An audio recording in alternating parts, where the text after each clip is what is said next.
Hello, good afternoon, good morning, or good evening, depending where you are. Welcome to Connect Africa. I am Mahlet Ayele, your host here at Connect Africa. So today we are taking a deep dive into Tanzania's political landscape and the broader challenges of governance across Africa.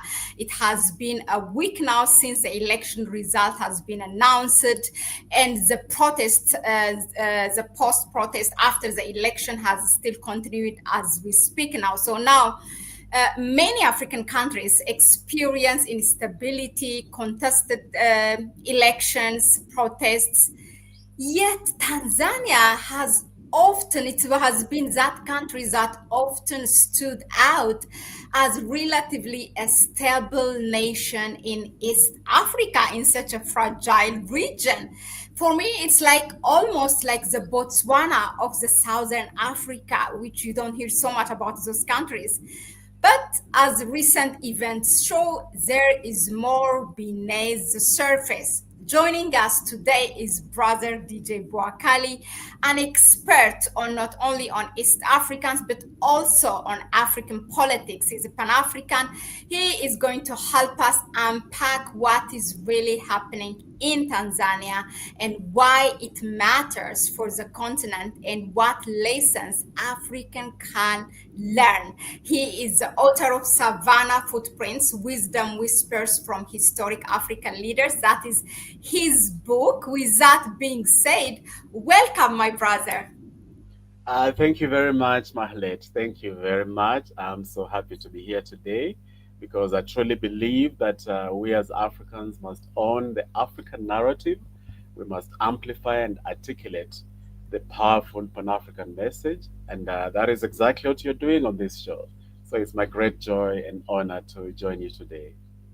All right, then. Thank you so much. It's our pleasure. Now, let's dive into it since we are a bit late. I always, as a researcher, I like to assume our readers or viewers that we don't have a background and to give us a context. So, and for real, a country like Tanzania. So let's start pre-President Samia Suluhu, okay, from the beginning. So for many of us, as I said, Tanzania has been like the Botswana of East Africa. Correct me if I am wrong. So a relatively stable country in a region often described as fragile. Okay. Now, can you walk us through how Tanzanian political system worked up until 2021 after till Samia Suluhu took over? If you can just quickly give us a background. Great, Mahlet. That's a really important question. Tanzania is indeed a very strategically vital country in the Horn of Africa, and indeed the entire Africa, because it's one of the largest countries in Africa. You know, it is massive. Geographically speaking, Tanzania is really massive. And Tanzania's founding president, Mwalimu Julius Nyerere, is one of the iconic founding fathers of African countries, who was proudly Pan African, who believed a lot in Africa's sovereignty, so much so that he was hated by the West because he believed in a socialist approach to governance in Africa. He conceptualized and oversaw the development of the Ujamaa system that was all about a collective approach to Africa's economics, to Africa's agriculture. Of course, he has his detractors who say that that approach, set back Tanzania in terms of the economic development, as opposed to Kenya, that was extremely capitalistic. But he is revered and remembered as having ensured that Tanzania was united, because Tanzania initially it was Tanganyika, the mainland, and Zanzibar, which is an island. So Mwalimu Julius Nyerere oversaw the unification of the two, so it became Tanzania. That's how the name and the Union of Tanzania came about. It was a mixture, a union of Tanganyika mainland and Zanzibar, the island. He then oversaw the unity and peace in Tanzania. You know, he's the one that is largely credited for the peace that has been in Tanzania until a few days ago, or a week or so ago. And indeed, it was an island of peace in the Horn of Africa, which you yourself, with your roots in the Horn of Africa in Ethiopia, you know how there's been quite a bit of conflict in this great part of Africa. But Tanzania was, it had that very strong foundation of unity. It has so many ethnic communities, Mm-hmm. so many tribes, a Mm-hmm. lot more than Kenya, for instance. But there is very minimal tribalism in Tanzania, thanks to that very strong foundation. Yeah. Yeah, Yeah. and you know, it is tribalism that often then becomes fans the flames of conflict. Exactly. Yeah, to the extent that that was in Tanzania, that peace has prevailed until 1 week ago. Yeah. So I remember I worked briefly at the African Union. I used to have this supervisor from Tanzania. He's an elder and very proud. Whenever we talk about politics in the continent, very proud to say that how tribalism almost does not exist in Tanzania. And I that's why I said Tanzania is like the Botswana of Southern Africa. Now, so quickly, so what made really, if you can just pick, pinpoint one thing, what made the political system stable compared to other countries?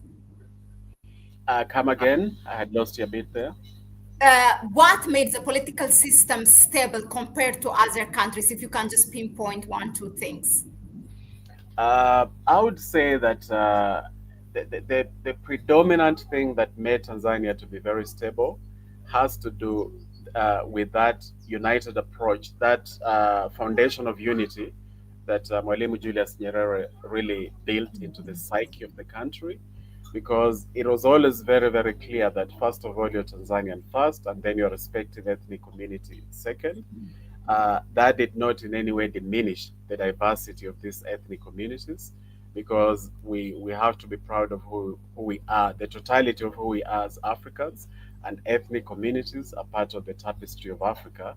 So Mwalimu Nyerere was able to help the Tanzanians from the very beginning to appreciate the fact that it is one indivisible country, even as they celebrated the diversity.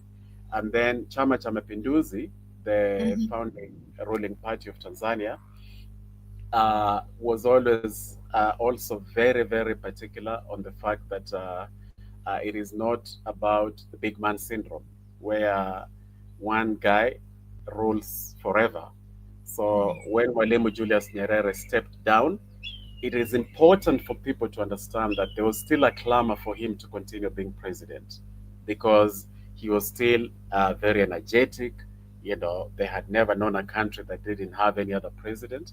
But he made it clear to the ruling elite and to the populace that it is not about him as a single individual lording it over Tanzania. So that also became part of the psyche in the nation, that it is not about a single individual that is then leading us to the promised land, but having strong institutions, even as we then have elections to elect the right person. So I think that played a critical role in ensuring that people are then not fighting to become president, because it was not a larger than life figurehead. So you are first Tanzanian before anything else. Is that something that was instilled in you? I mean, when I say you, in Tanzanian young people when they are in school, because I know that how our school system is distorted. Is that something children learn in school? Yeah, and related to that, one of the biggest things had to do with I believe that those early efforts to ensure that you appreciate, number one, your Africanness. That's why Mhm. Mwalimu Nyerere was a proponent of African socialism. He Mhm. didn't even call it Tanzanian socialism, but African socialism. So that the people grow up knowing that uh, even their own economic system, their own governance system revolves around African socialism. And that played a very big role in emancipating the populace from mental slavery, you know, which is something that continues to afflict the vast majority of Africans, most of the African presidents, who are still in dire need of emancipation from mental slavery. So in Tanzania, there was that layer of them appreciating that they're African, and then the second layer of appreciating that they're Tanzanian, and then, of course, their own ethnic communities. But all that was interwoven into their psyche in a manner that was not about being divisive, but Hmm. rather uniting as a people. Hmm. Thank you so much for laying that background, my brother DJ Boakali, because I don't want people, our viewers, just to take today's Tanzania. It's important to know the history, the background that lies behind it. Now, let's move to what's happening now. Let's start with Samia Suluhu taking over the reforms and the reversals under her presidency. Now, when President Suluhu came to power in 2021, there were like positive signs, right? Lifting bans on political rallies, dialogue with the opposition parties, even releasing political prisoners. So now, fast forward on April 2025, some of these political prisoners again have been rearrested for treason. So when did things start taking a different direction, or just hitting that reversal march, or were those early reforms never a genuine one as they appear to be? Well, to understand, great question, my sister, and to understand where the rain started beating Tanzania, Mhm. I'm going to share with you way back in 2020 when Tanzania's late president, John Pombe Magufuli, was inaugurated after he won a second term. Mhm. The stadium was packed. It was Jamhuri Stadium in Dodoma, the capital of Tanzania, and it was completely packed with people who were extremely joyous and extremely happy to be there. They were not ferried there by buses. You know, these are people who were truly celebrating the victory of John Pombe Magufuli. Of course, I know that there's another layer of uh, a narrative of him having been an autocratic leader who Mhm. stifled dissent and all that. Uh, but in the same breath, you have to appreciate that the people who packed Jamhuri Stadium in Dodoma to celebrate his victory were not coerced to be there. They are genuinely so happy to be there because uh, with Magufuli, I'm going to quickly explain about Mhm. Magufuli because Okay. it's important to understand Magufuli, True. to Yeah. understand Samia. Yeah. With John Pombe Magufuli, he genuinely wanted to ensure the well-being of the ordinary Tanzanians. You know, that was something that was very strong in him. And usually when you talk with ordinary Tanzanians, you get a different response than when you talk with the elite business people in Tanzania who felt that a number of his policies were not good for their businesses, and they had every right to feel that way. There's also the issue of political dissent having been stifled. Uh, I cannot whitewash that, but it is so important for people to understand that this is a man who was celebrated by the ordinary Tanzanians as having truly wanted their well-being. And the reason John Pombe Magufuli is also then celebrated by ordinary Africans was Mhm. because he truly espoused the issue of African sovereignty. To give you an example of that, Barrick Gold was a company that was mining gold in Tanzania. And just like many other foreign, Western, or even Chinese mining That's companies, familiar. It's also in Mali, it's having a problem, but go on. Yeah. yes, exactly. So Barrick Gold was ripping off the people of Tanzania.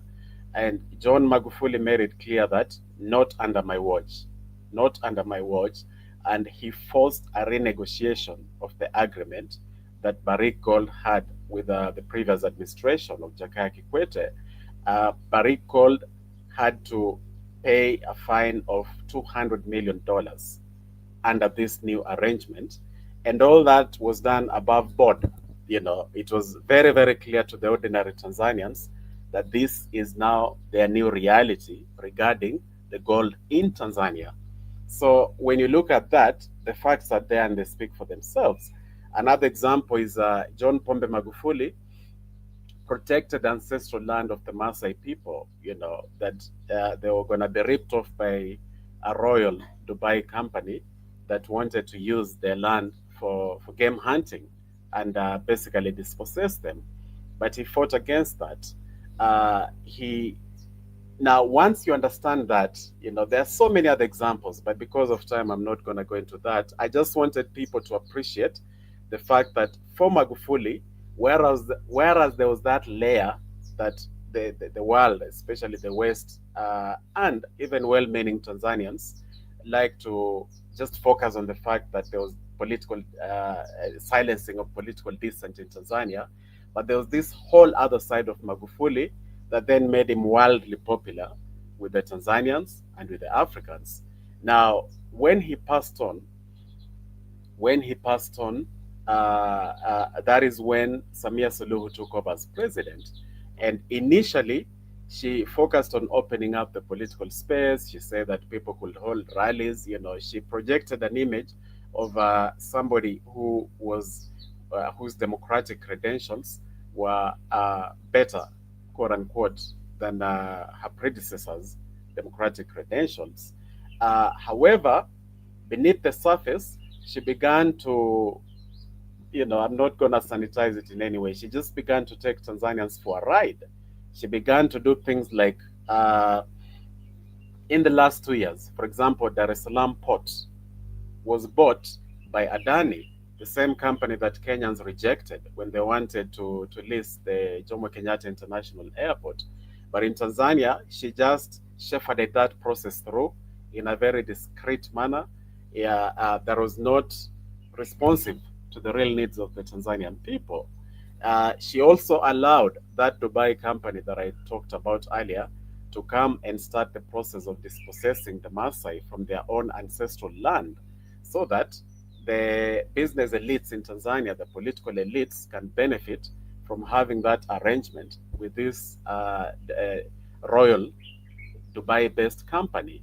So she began doing things like those, but because she was doing it in a very soft-spoken and gentle manner, uh, she still projected an image of a leader who was a lot more reasonable. Yet, in reality, there were already those undercurrents of somebody who was not really looking out for the well-being of the Tanzanian people. You see, and that is what then even began to lend. Initially, there were rumors and murmurs that maybe John Pombe Magufuli, when he passed on, that it may not have been from natural causes. Of course, there has been no exhaustive inquiry to unearth facts, and you would not expect that under this regime, such an inquiry would be there. But the reason people began talking about that is when they began to see her for who she was, as somebody who was not really looking out for the well-being of ordinary Tanzanians. It is within that context that Tundu Lissu, the leader of Chadema party, who would have run for president had he been allowed, it was within this context that he began gaining a lot of popularity, and because he was gaining popularity, because the populace was not satisfied, that is why there was a manipulation of the judicial system in Tanzania to ensure that Tundu Lissu and another guy, I forget his name, a leader of another smaller party, was also barred from running. And the only reason that was happening was because Samia Suluhu knew that in a free and fair competition, there was a likelihood that she might become the first leader of CCM, the ruling party, to actually lose the presidential elections. And that is why she then put in place all those measures that then culminated in those flawed elections that then led to the bloodshed that you're seeing. Yeah, very interesting. This is why I like to ask things, to get a background. Now, speaking of Tundu Lissu, let's talk about, the opposition, the election, and the CCM dominance itself. Now, the ruling party, Chama Chama Pinduzi, I like a pleasure to say that. I feel like I'm the Swahili speaker. Now, claims a Yeah. 97% victory in the absence of course, these two major opposition parties. Now, even if just let's talk about in what if condition, okay?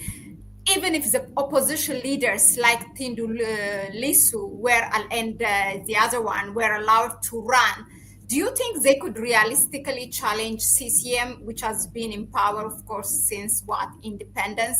Do Tanzanians trust other parties to maintain stability because this is what they have all known since independence?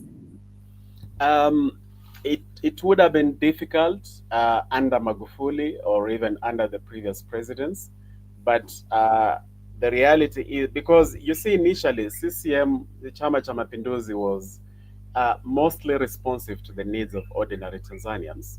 Hmm. So their loyalty was to the party, yes, but also they were responsive to the fact that CCM was responsive to their needs. Now, Mhm. when the people started suffering under Samia Suluhu, they were not just going to have blind loyalty to the party because all human beings, their primary preoccupation is with their own survival and with their own flourish. So, especially the younger generation, especially the younger generation, uh, right there in Tanzania, was not just going to follow CCM blindly because it's the only party they've known. Mhm. There's a wave. There's a wave, my sister Mahlet, sweeping across Africa. There's an awakening, and Mhm. the youth of Africa are particularly instrumental to this awakening. They are at the very heart of this awakening because they are not bound to the old way of thinking and old way of doing things that their parents were understandably or arguably bound to.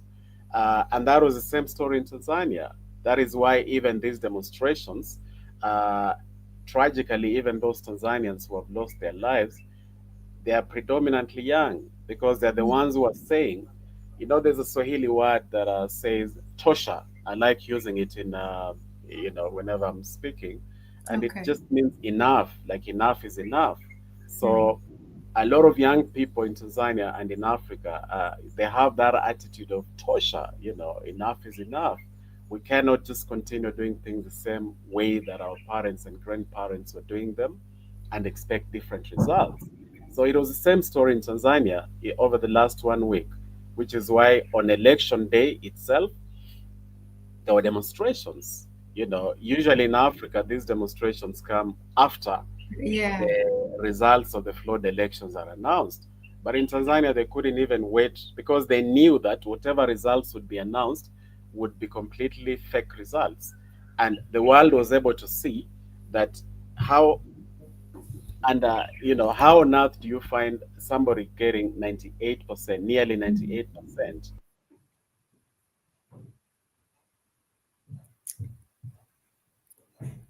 Are you there, DJ Boakali?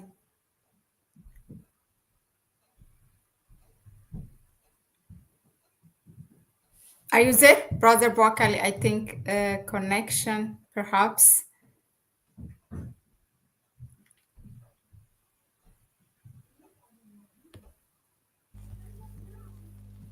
Are you Oh, back? yeah, the enemies of Africa had taken us off, but Well, we will not give up. It's okay. So you were saying to finish yeah, the points. Yeah, we were on Tindu Lisu and how the people were. exactly.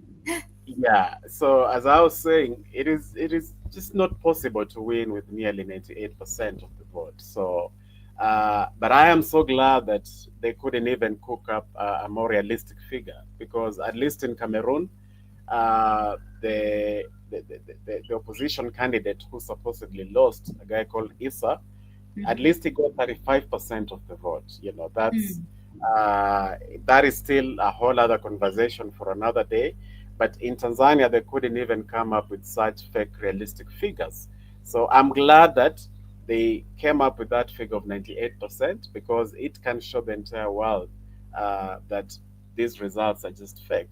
And then Tundu Lisu and the Chadema party, uh, it was they had their own challenges. There were Mhm. Tanzanians who felt that, you know, can we really trust him? Is it better the devil that we know than They, Yeah, that goes so much across Africa. I'm telling you, they make us just to yeah, believe, no, we don't want change. Like we are all secured exactly. with all this mess. Exactly. So, whereas that was a factor, but to tell you the truth, the predominant majority of the younger people in Tanzania would have voted for, a Tundu Lissu because they were just sick and tired of the incumbency, and the results spoke for themselves. Their taxes were higher, the cost of living was higher. There was barely anything worth writing home about in Tanzania. So it is so important to understand that the issue here was not just about multi-party democracy, but about a free and fair competition that the people of Tanzania felt they were denied, which would not have mattered much necessarily if Samia Suluhu was delivering, but she wasn't delivering. Yeah. Yeah, All right, then.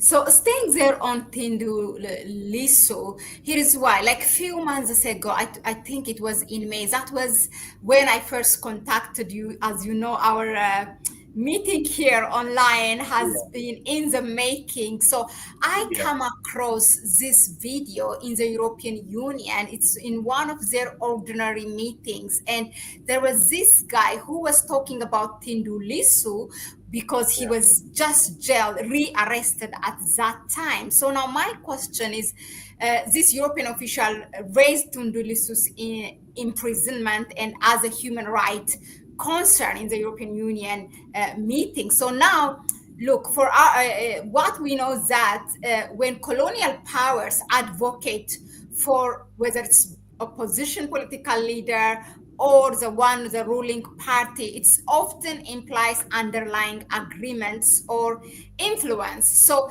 how should we interpret such interventions, and where do we draw the line? Yeah, that's a really, really great question because it is so important for the people of Africa to understand the different global dynamics and undercurrents. And I'm going to answer it first of all by referencing Bobby Wine, who, Okay. uh, yeah, whenever I speak about Bobby Wine and the fact that, he seems to be a transformative figure, people usually raise exactly what you've said, that Museveni is Pan-African. Museveni believes in the independence of Africa, and Museveni is totally against neocolonialism. But Bobby Wine will be a puppet, you know. Yeah. Uh, and my response is always this: that true Pan-Africanism regarding a president of a country, an independent country, begins with serving your people. Begins with serving your people. So when you're not serving your people, when you're not ensuring the well-being of your people, uh, your Pan-Africanism is just rhetoric. It's purely just rhetoric. But indeed, Museveni, and I recently talked about Museveni. How a 40-year-old Museveni was able to come forth as a breath of fresh air. But even those who say that Museveni uh, is not a puppet of the West need to remember that when he was truly serving his people back in the mid 80s and early 90s, uh, Museveni was a darling of the West because at that time they felt that he had stabilized Uganda and everything. So we need to understand that there's a difference between the West praising you because you're a puppet and the West praising you because they realize that your presidency is almost inevitable. So they are trying to play both sides. The West always plays both sides, my sister. They always seek to ingratiate themselves to gain favors from both sides of any political divide across Africa. And the reason they do that is because the West is very good in playing the long game. So they wanted, they knew that in the event that Tundu Lissu becomes president, they would rather start with him on a good footing than a bad footing. So we cannot use the metric of the West praising somebody as the only metric that will determine whether this person is in fact a good leader or not. we just have to look at somebody's track record domestically, and not use how the West defines this person as a yardstick of measuring. Uh, because if we use that, if there was a president that was really, really praised in her first year, of course it's Samia Suluhu. So uh, if we use the yardstick of the West was praising Tundu Lissu, they praise Samia Suluhu even more than Tundu Lissu. So we just need to look at his track record, and his track record is that indeed in Tanzania, he has been an opposition figure for a while. He has fearlessly spoken about the need for democratic governance in Tanzania. He has his own weaknesses, and we can have another conversation another time about even democracy itself, Western style democracy. You Yeah, know, is it in fact good for Africa? exactly. Because my argument is that when you have a scenario where you keep pitting these African leaders against each other, so that whoever is the most vicious and whoever is the richest, whoever wins the popularity contest is then the better leader. Is that in fact true for Africa? It's debatable. Yeah. True. Yeah. Yeah, thank you very much for clarifying that, because I was like, what? Okay. And good point, because always knowing that his popularity and he might be a president one day of Tanzania, they want to start with a good note. Wow. Thank you. Now, moving on, this video on October 4th, there was this viral video that surfaced in Tanzania and it quickly went viral. And that video was a military officer called Captain, I think, John Charles Tasha, exposed government corruption and called for military intervention. His whereabouts are now unknown. Video was long, in fact, and even the government tried to remove it, but it was shared widely. Social media has dubbed him as the Traore of Tanzania. And do you think Africans genuinely want military intervention in governance, or uh, is this what a dangerous path? I mean, I know we all have seen what's happening in the Sahel states, in the alliance of the Sahel states, that definitely play a role. But what do you think of that? Yeah, again, it is something that we really need to have this conversation as Africans. It is so, so critical that we have it. And I can, at the very onset, just answer immediately and say that Africa wants transformative leaders who are going to truly, truly serve the people. Yeah, that is what Africa really, really needs. And Africa is not preoccupied.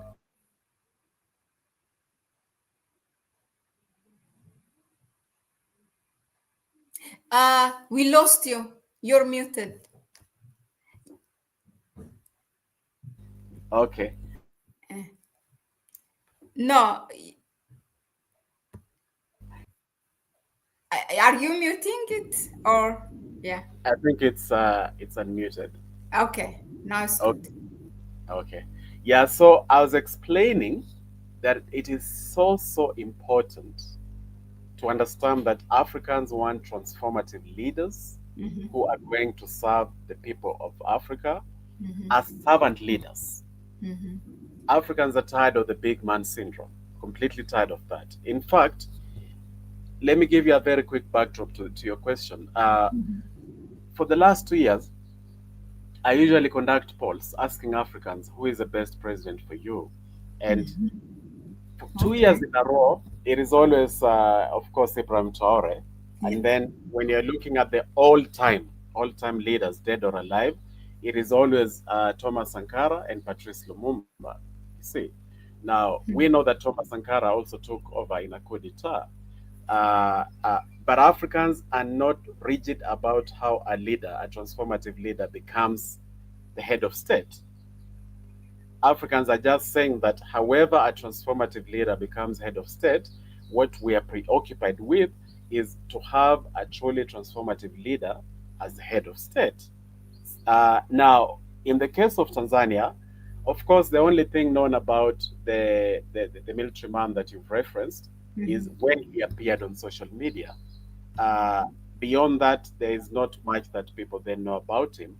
But the fact that people were really preoccupied and focused on him just shows the hunger that is in Tanzania, that is in Africa, for a fearless leader, whether this leader is from the ranks of the military or from the civilian ranks.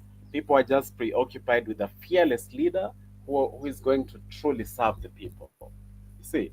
So, in the case of this guy, number one, of course, we continue to hope and pray that he is safe wherever he is, because he's a fellow African, and nobody should ever have to lose their lives simply because they spoke out.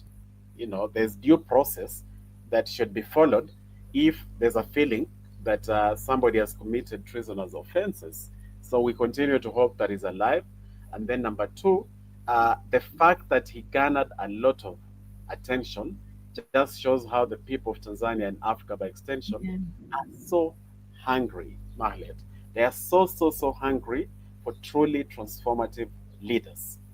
So here we have to challenge the people of Africa themselves that in the countries where there are fairly free and fair democratic elections, I say fairly free and fair because I think the democratic process, the Western style democracy, is in itself fundamentally flawed because it often rewards the richest and the loudest.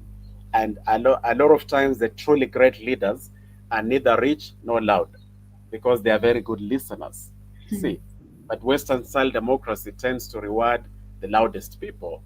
But in countries where there's a fairly free and fair democratic process, the people of Africa must start voting for leaders who are not giving them handouts.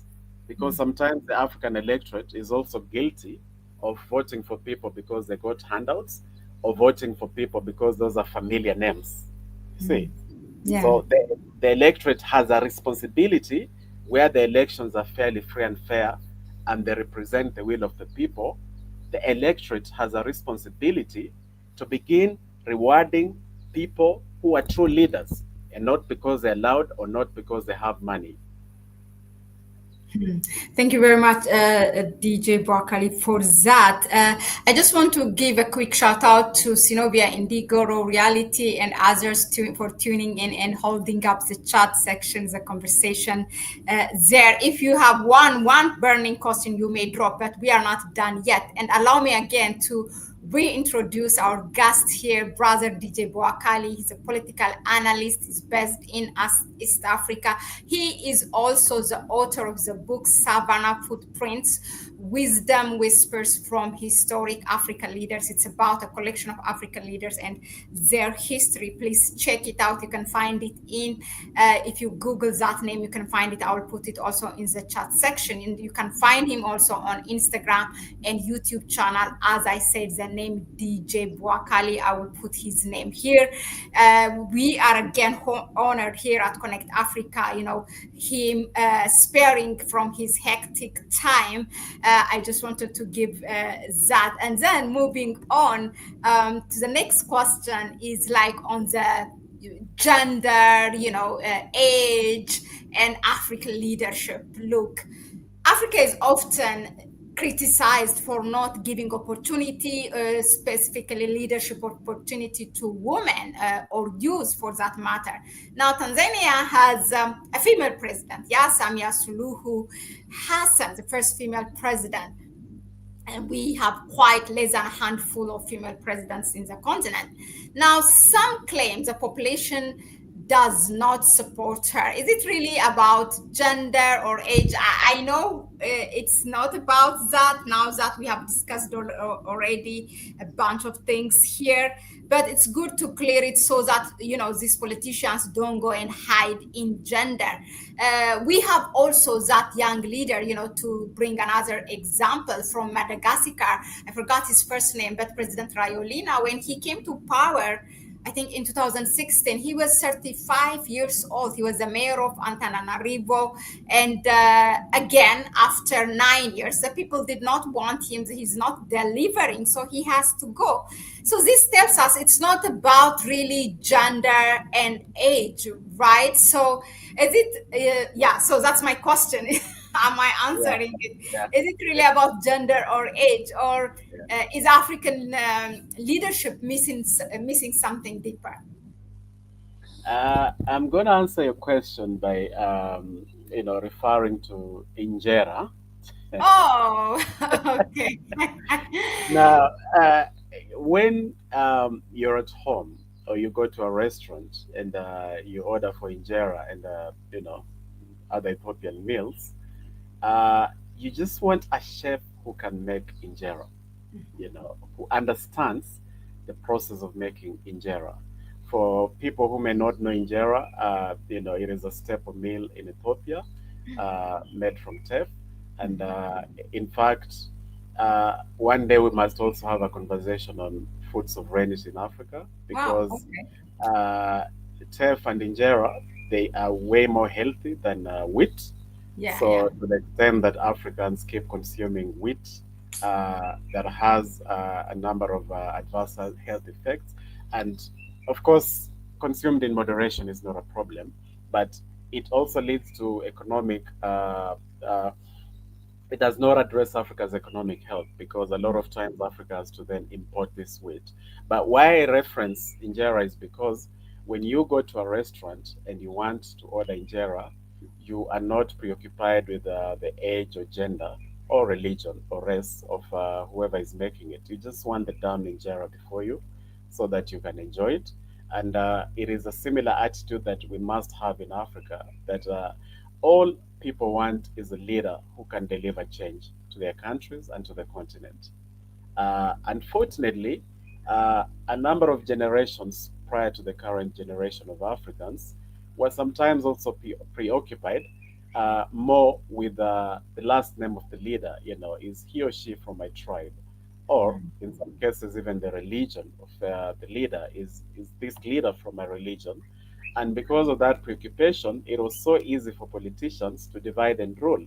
And in doing so, they were simply following the playbook that the colonialists used in the first place, which is why I keep coming to this issue of we must put Western style democracy at another time under the microscope and appreciate the fact that a lot of times it's about dividing and ruling Africans in the name of ballot boxes.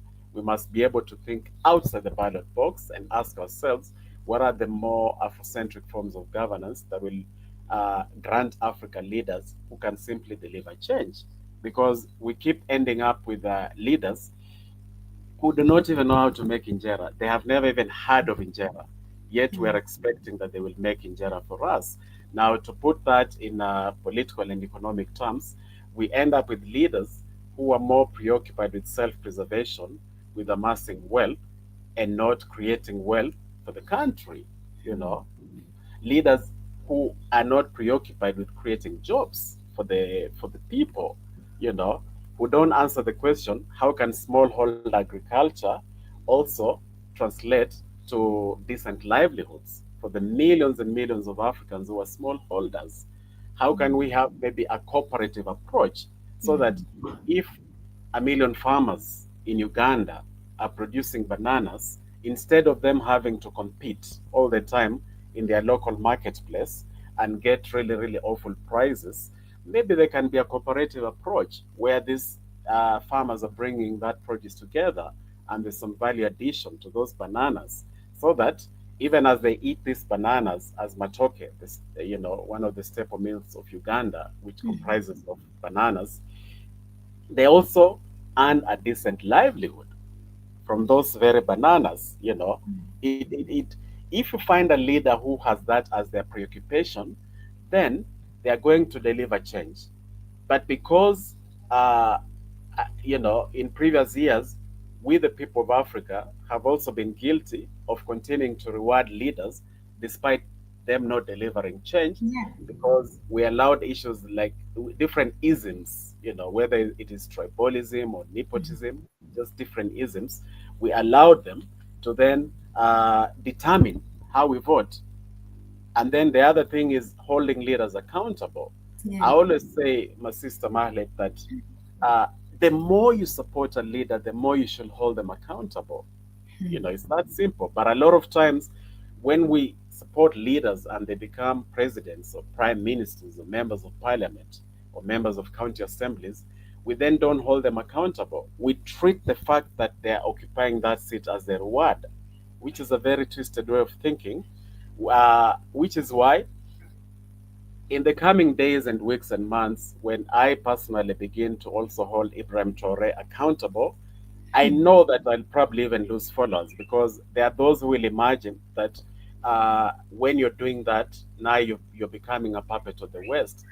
But Traore himself, who subscribed to the school of thinking of Thomas Sankara, and Thomas Sankara was a very, very strong believer in, accountability. One of the things that he was doing was having village committees that can act as watchdogs, so that at that local level there's accountability. You see, so I mention all that because it is part of an answer to the question that you Yeah. asked. Yeah. And I believe that Africans understand that it's not about age, it's not about gender. In fact, let me say this, every person who is going to use gender to defend Samia Suluhu, uh, we, the people of Africa, are not going to accept that, most of the Tanzanians, because most of the corrupt ruling elite who have messed up Africa were men anyway. So nobody should use Samia Suluhu's gender either to make an argument against or for her, because most of these leaders, 98% of these leaders who've messed up Africa, were of the male gender. So the issue here is not the gender, but the delivery.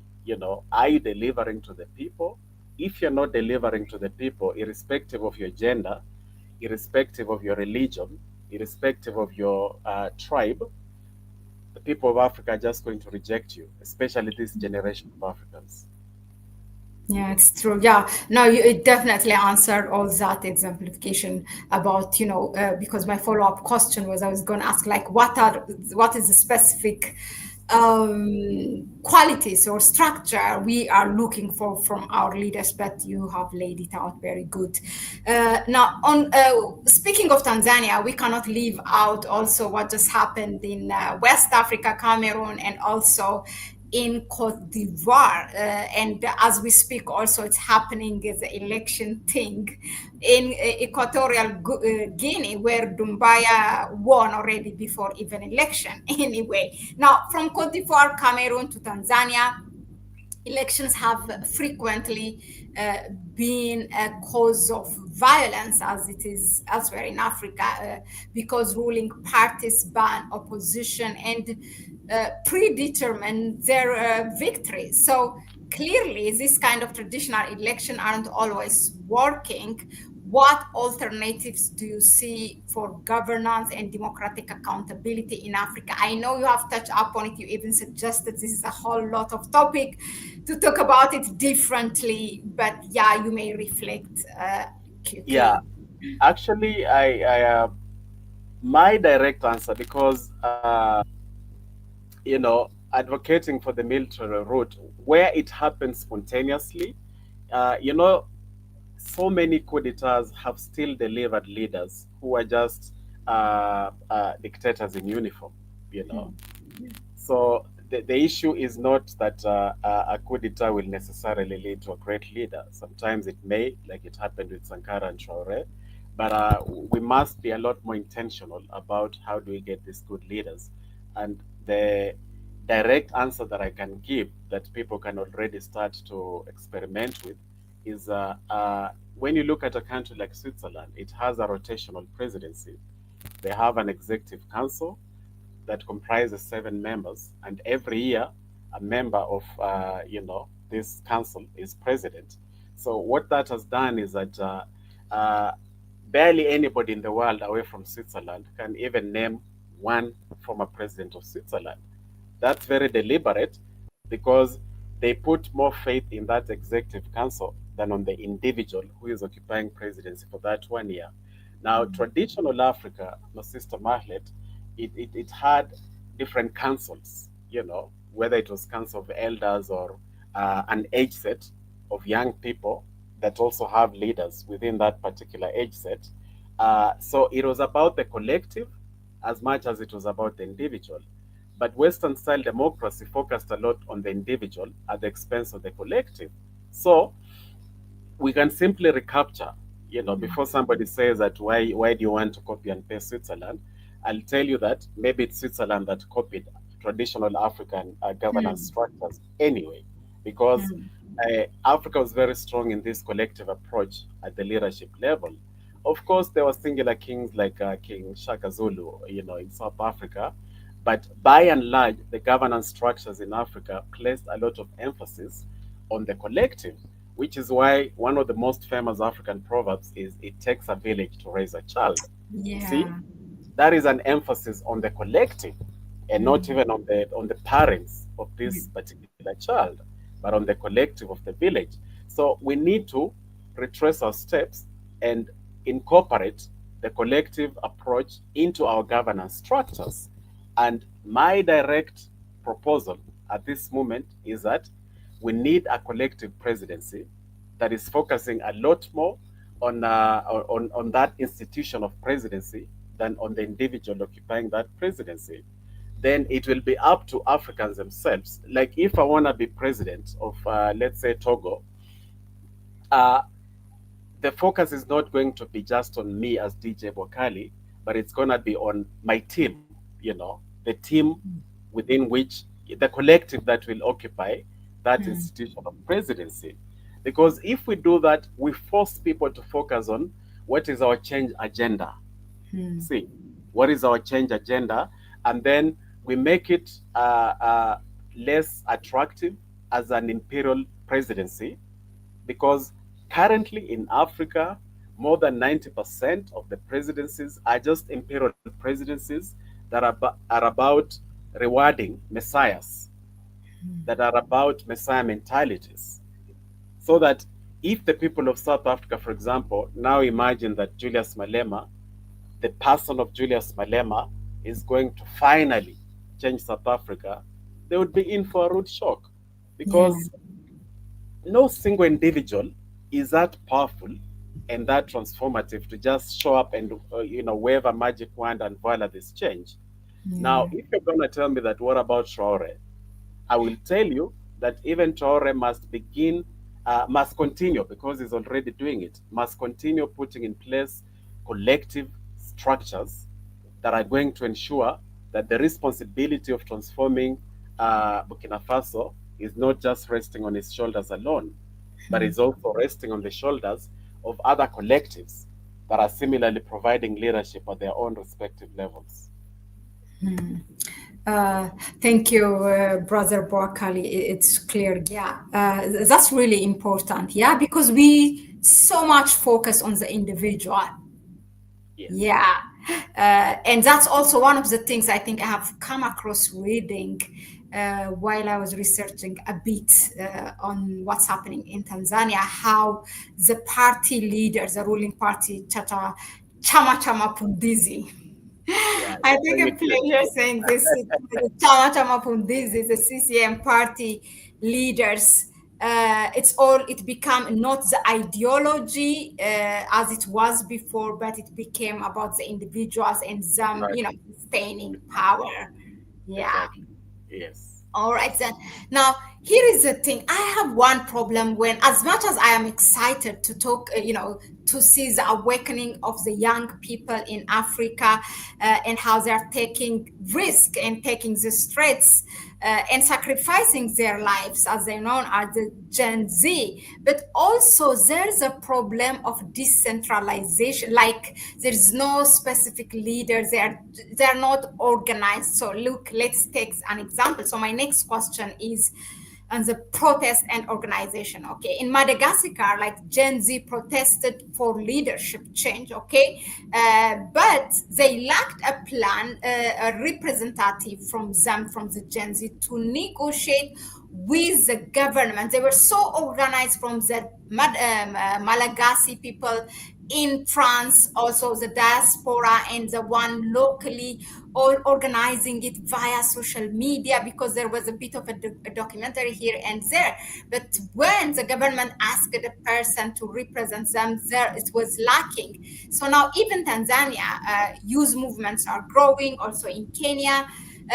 Last time, when representatives were called, if I'm not mistaken, to negotiate with William Ruto's administration, there was a lot of them coming, saying that I am the one. So Yes. without organized leadership and clear demands, can this Gen Z movement produce a meaningful change? Yeah, actually, a really great question because you know we often focus on who must go. For example, Mhm. Museveni must go. Bola Tinubu, Nigeria's president, must This go. is what they said. Look, the man was, sorry to cut you, but the Yeah, main, in I think was it in mainstream media, but I just saw it on social media, yeah, and he was asking people on the street in Madagascar, and look, what do you yeah, want next? Who do you want, as a president? Then said, no, we just want for Rayolina to go out. That's it. That's yeah, it. That is enough, and that was exactly. shocking to me. Yeah. Yeah. Yeah, so you're right. We often focus on who must go. Sometimes we also focus on who must come. Like in Uganda, it is very, very clear that NUP, Bobby Wine's party, they're clear that okay, Museveni must go, but Bobby Wine must come. Uh, but beyond that, we also must focus on what must come. And what I mean by that is what's the new agenda? What's the systemic Mhm. change that we seek? Mhm. Uh, and what I like to say is that a revolution is not a sprint. A revolution is a marathon that must then result not just in regime change, but systemic change. Because we must move beyond the regime change and go to the systemic change. Now, when you're talking about systemic change, it is at that level that you're addressing what must come. What brand new transformative agenda are we looking for? You see, now, the moment we begin doing that, then not, for example, in Uganda, if it is very clear on what must come, then it will not just be about Bobby Wine. And they will then hold Bobby Wine accountable if he becomes president, because it would have been so clear to every single Ugandan. For example, one of the things that I am really advocating for as part of the systemic change that is needed is in Africa is to have village watchdogs, to have village level watchdogs, so that at that smallest possible political unit level, you have a group of people that know about the national budget, know Mhm. about the regional budget, understand that this budget, say $50,000, must go to make a borehole in our locality, and why the name Watchdog? Because they'll then be able to know that if that money, Bobby Wine, the NUP party, say that they're going to make 1,000 boreholes all over Uganda, this village watchdog will be able to know if that borehole is not constructed. And they will not just remain infatuated with Bobby Wine as a new president, because their preoccupation is to have water in their village. So if this borehole is not there, the village watchdog will call out Bobby Wine and his government. You see? Mhm. So if we are focusing on what are the different national level and regional level structures that will hold whichever leader accountable, and what is the systemic change that we seek, you know, what is the systemic change that we seek in terms of empowering the smallholders? Because if we are not clear on that, Sister Mahlet, you're going to see you're going to see in the coming years, even coming months, this whole Western-led movement that will be Mhm. sanitized with, in local language, that seeks, for example, to drive away the smallholder farmers from the rural areas so that large scale agriculture can be practiced there by multinational firms. And then the argument will be made that that will guarantee food security, but it will compromise food sovereignty. Yeah. But the argument will be made that it's guaranteeing food security. Now, Wow. meanwhile, once you've uprooted these farmers from, from northern Ethiopia, and you've told them to go to uh, new urban cities that will mushroom, you know, there'll be so many arguments for that. So if the people are not clear that we do not want to stop being smallholder farmers, but we want to earn a decent livelihood from our 1 acre farms, is it even possible? The people will then have a very vibrant argument, these millions of farmers, to understand from the politicians, from the different parties, that what is the agenda that will ensure that smallholder farmers do not just get food from their farms, but also get a decent livelihood from their farms.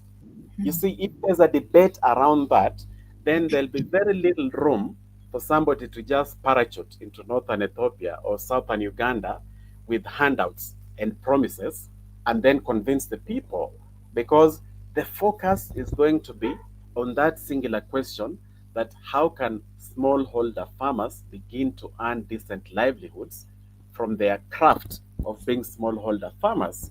So you can pick any agenda in addition to that. If there's a preoccupation and an absolute focus on that, then people will stop looking for a Messiah. If you're Christian, your only Messiah is Jesus. If you're not Christian, you still have, like in Islam, the last prophet, Muhammad, uh, you know, peace be unto him. Uh, People will stop treating simple human beings as either prophets or small messiahs, and they'll realize that we are all human who need to support each other but still hold each other accountable, whatever titles we hold. That was deep, Brother Boakale, I must admit. And I get goosebumps. Why do I think that? I don't know. Maybe it looks like you have done a research on this, like big research, and maybe your next book will be about this. But whatever it is, I'm Yes. excited to Yeah. read that work because that was really, really Thank you. deep. Now, let's talk about the Pan African solidarity, okay? We have seen, I think, was it over the weekend, Kenyans across the border in support for their Tanzanian brothers and sisters, cross-border rally. I think first time in my life that I have watched that or I have come across something like that. And I said, Yeah. okay, who else could it be? It's Kenyans. They're so courageous, not afraid to take the streets. Yeah. Anyway, now, is this Pan Africanism in action, do you think? And should Africans replicate such solidarity elsewhere? Like, for example, our Nigerian brothers and sisters appearing across the border for Cameroonians for the election that has Wow. been robbed from them. Yeah, yeah, yeah. Why not the Burkinabes for their Ivorian brothers and sisters? What do you say Yeah, about that? that is a really, really great question. That even as we approach the conclusion of the show, it Mhm. is a really, really great question. And let me answer it by reminding our viewers and yourself about a few days ago. South Africa's former president Jacob Zuma went to Ouagadougou and he met Kapitan Ibrahim Traore, and later on, Jacob Zuma, in a press conference, talked about uh, what the meeting was about, how they talked about Pan African solutions and what have you. However, I have a small criticism there that actually speaks to your question. You Mhm. see, those Kenyan youth that you saw standing in solidarity with the Tanzanians at the border, that is pragmatic and practical Pan Africanism. But for our wonderful Jacob Zuma, who I like the fact that he still has a lot of energy despite his advanced age, that he still seems keen on, a changed Africa. But I bet you if it was a youth like that youth, those youth that we saw, at the border between Kenya and Tanzania, if Mhm. they are the ones who had met Ibrahim Traore and they're giving a press conference, I bet you they would have talked about, and at this moment, our brothers in Tanzania, our sisters in Tanzania are going through a difficult time. We must stand with them. They would have been very practical in their attitude, their mindset of Pan Africanism.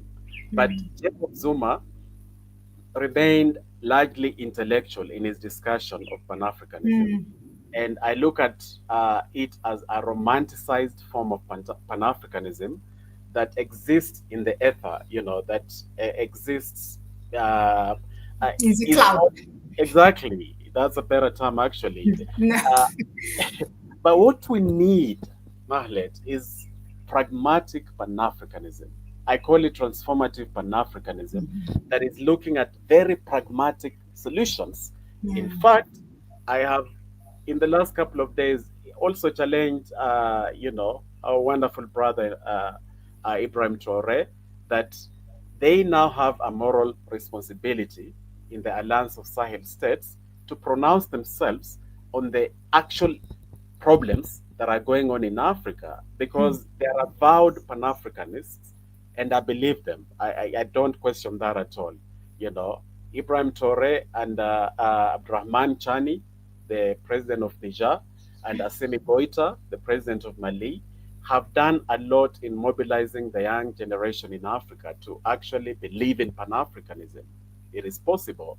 And it is precisely because they have done that that I am now calling on them to begin pronouncing themselves on something like El Fashar. When you have a genocide going on in Sudan, in Yeah. Darfur, uh, they don't have the luxury of not pronouncing themselves on something like that. When you Mm. have what is going on in Tanzania, they also don't have the luxury of not pronouncing themselves to that.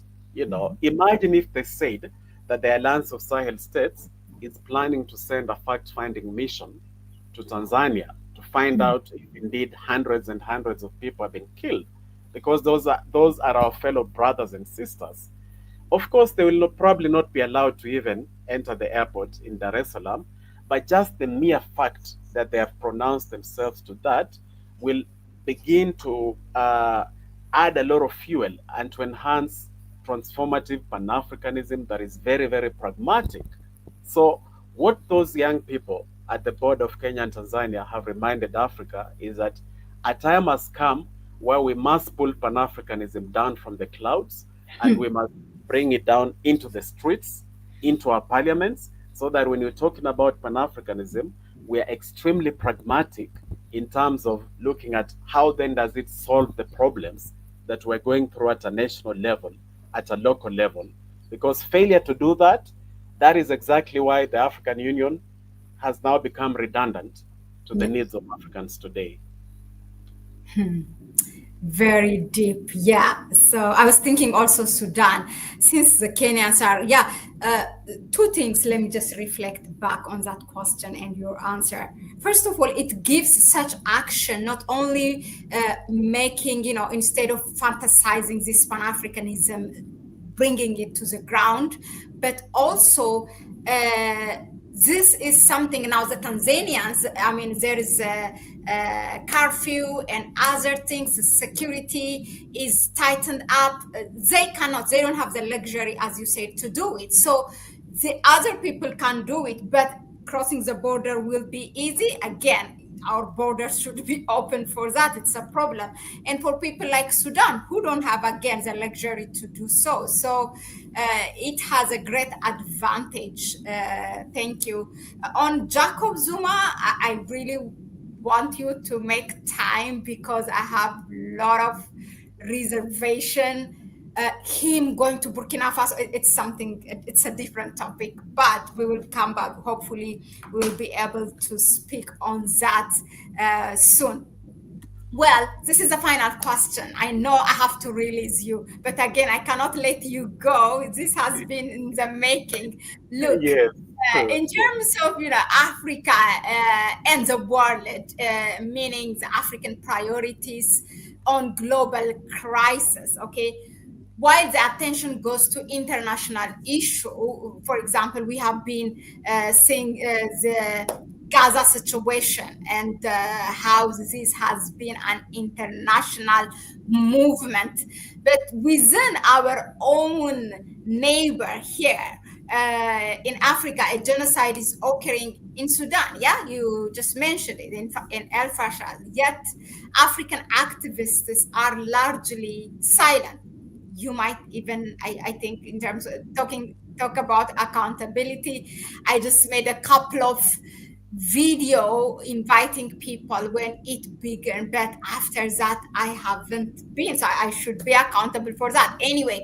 How can African media and citizens amplify crisis within the continent and ensure African voices are prioritized in global discourse? Yeah, it's a really really great question, and it's something that keeps me up at night a lot because uh, for too long Africa has been made to feel invisible, and for too long we ourselves have contributed to that perception of invisibility.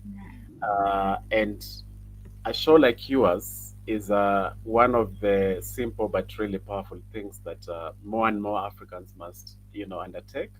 Uh, Now, very, very explicitly, uh, we have to begin doing things differently. And the starting point is to continue amplifying and articulating the African voice, the African point of view. We have to do everything humanly possible, divinely inspired, if it has to be, to continually amplify and articulate the African voice. That is something that just has to keep happening, and we must be relentless in doing that.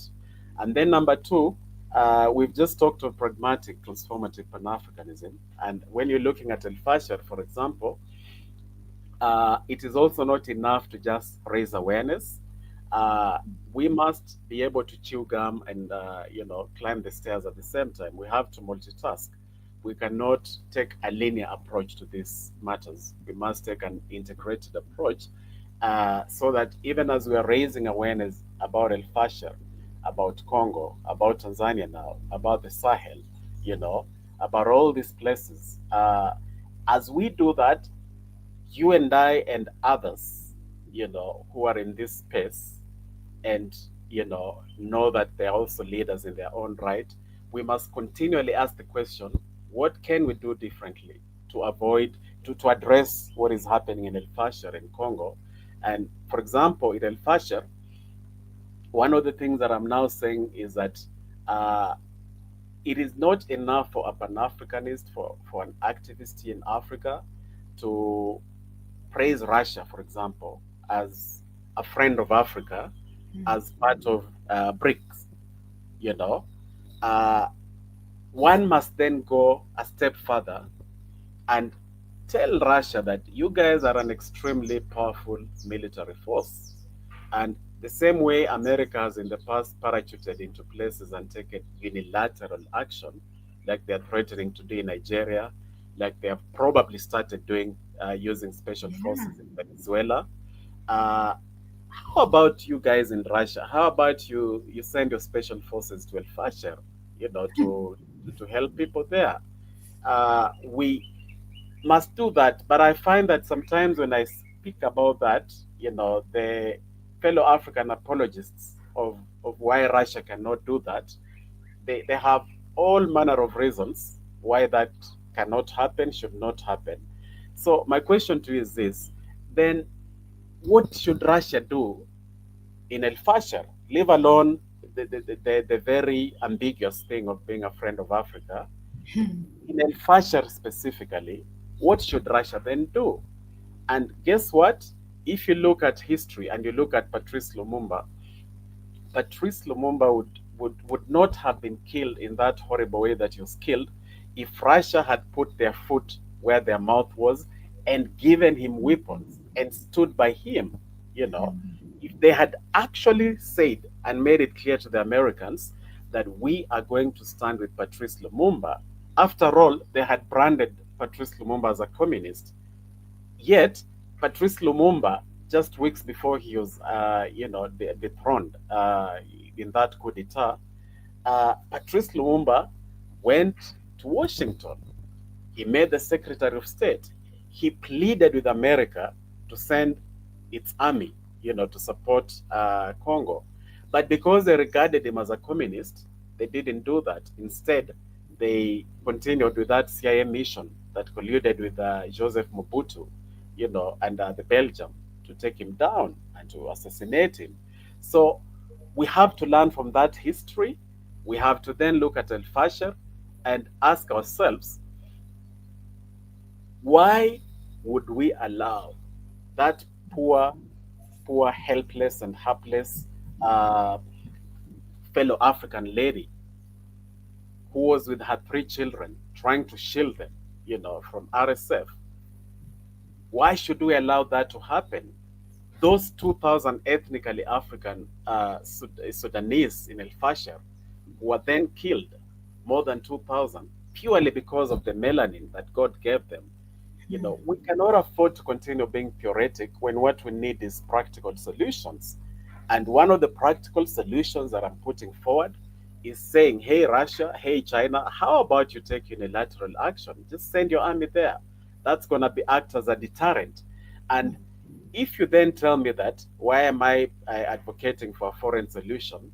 All I'm saying is that the people in El Fasher are dying day and night. We cannot afford. Let us even have an imperfect solution as we look for the perfect solution. Because the perfect solution that I've been advocating for is an all African army. An all African army that has a central command that can then step in. But you and I both know it's going to take a while before such an army is actualized because of the many other differences that we have. Because a lot of these imperial presidents will be afraid that such an army can engineer coup d'etats. So that's going to take a while. But as we keep working at that, how about those who purport to be friends of Africa send their military right there to El Fasher, to protect those people? And anybody who has a different idea to that, let's put it on the table and let's go for the one that will indeed act as the biggest, strongest deterrent. Because we cannot continue having fellow Africans in El Fasher butchered like that as we remain lost in theoretic and intellectual debates of what is the best geopolitical move. Let's just keep those who are still alive alive. Thank you so much, brother DJ Boakali, for joining us today, for sparing your time from your hectic schedule. We appreciate your insights and hope also our viewers here will take away practical lessons for the continent, and definitely they have taken away some background also on Tanzania's politics, how it was before the current president, and then how it landed here. Well, thank you so much. It might be the first time, but I definitely hope this is not the last time, right? Yeah. No, you're most welcome. You're most welcome, my sister Mahlet.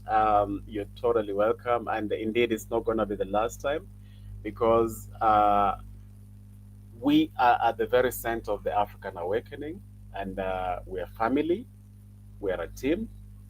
We're going to keep collaborating. And, I'll definitely create time in the coming months to come back so that we continue having these conversations. Because I really believe that the more we do this, the more we plant seeds of transformation across the continent, not just in the motherland, but also in the diaspora. So thanks for what you do. By all means, keep doing it. And I strongly believe that the African awakening is here, and absolutely nobody can stop it from becoming even stronger. Thank you. I will just put the book title of Brother DJ Boakali here on the chat section. Go and Google it. You can find it and you can buy and read it. It's really it has the leaders, the history of the current leader like Ibrahim Traore, right? As well. Yes, Yeah, absolutely. Yeah, it that's has how. all those people. Yes. Yeah. All right then. Thank you. And yeah, we will see you again. Ciao, ciao. Okay, bye bye. Bye.